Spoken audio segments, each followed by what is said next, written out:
What's going on, guys? Welcome back to my channel. Brown Sombrero here. Today I'm going to be going over what I learned in 365 days of using Duolingo. I just want to share my progress about what I learned, and yeah, let's get straight into this. So if you watched my previous video, you would have seen that I have been doing Duolingo for actually more than 1 year. I've been doing it for around 3 years or so, since 2017. I should actually have more than 365 days of a streak, but I missed a few days in between, so I had to restart it all over. But since 365 days streak came up with my thing, I just thought I would share with you what I've learned in that time. So yeah, what is Duolingo? Well, if you haven't heard of it, it's basically the world's largest language learning platform. You can learn all kinds of languages. It's a great place to start if you're a beginner and you want to learn whatever language you're interested in. So for me, that was Spanish. That journey for me began about 3 years ago, and now 2021, I'm moving on to different languages. I'm growing my French, growing Portuguese. If you want to see more tips about language learning, check out my previous video, linked in the description. But yeah, what have I learned?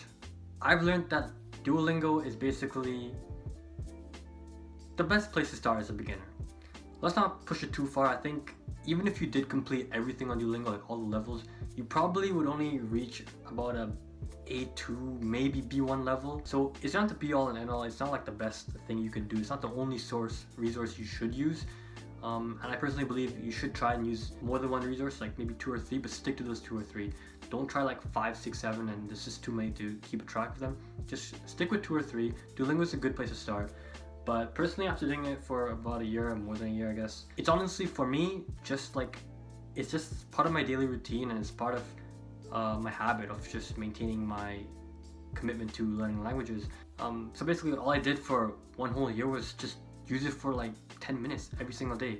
That's all you need to do, like really, just use or just practice your language. You could be Duolingo or whatever source you want to use, but just do it for like 10 minutes every single day. Start with 10 minutes. If you feel like you're really good with that and managing your time, increase it to 20 minutes, increase it to 30, eventually 1 hour if you feel like it. But everything compounds. That's one thing I have to stress, is that although at the start it may feel like you're not making any progress, just stick with it. Eventually, after 6 months, you will see that you've made some progress. You're able to understand things. You read things and totally surround yourself with the content every single day. You'll see that you understand and you can read in your target language. So like, especially the stories feature, that's the one thing I tend to use now mostly.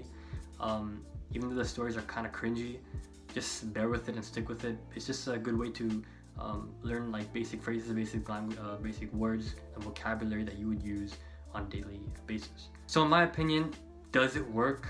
The answer is yes and no. For a beginner, yeah, like I mentioned before, it's a perfect place to start. But if you're someone more advanced, if you feel like you have got a grip of the language and you think you can move on, move on. Don't restrict yourself to Duolingo. Try different resources. Check out my previous video where I mentioned tips that I used. Move on if you feel like you've advanced and you feel like you're at a good level, intermediate level. But the reason that I continue to use it is just basically, even though I'm pretty well advanced, I'd say I'm about like a B1, B2 in Spanish right now. It's just, I just use it as a daily habit tracker, honestly, just to keep going, keep the momentum going, keep myself motivated, and I just use it as part of my routine now.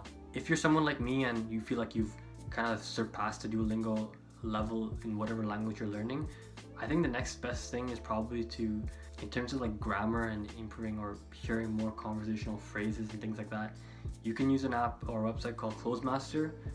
This website has a ton of languages. You can learn grammar for free, although there's a pro version too.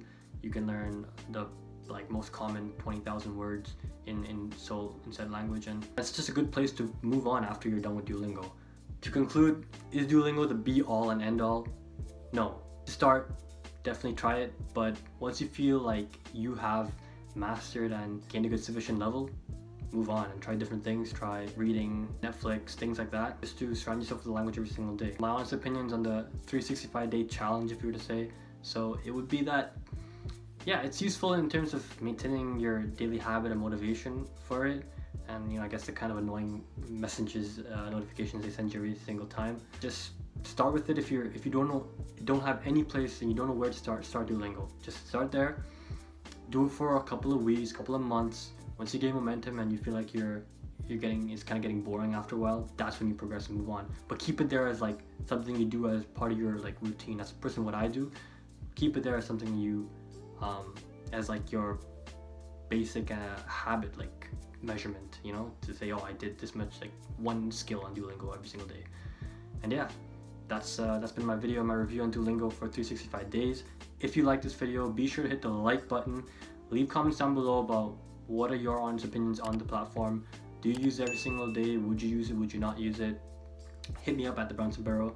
Twitter is also in my description. And yeah, that's been all I have to say, because over here at the Brownson Barrow channel, we cover everything language related, and we're all about the process. So be sure to stick around for more like related content, and I will see you in the next video.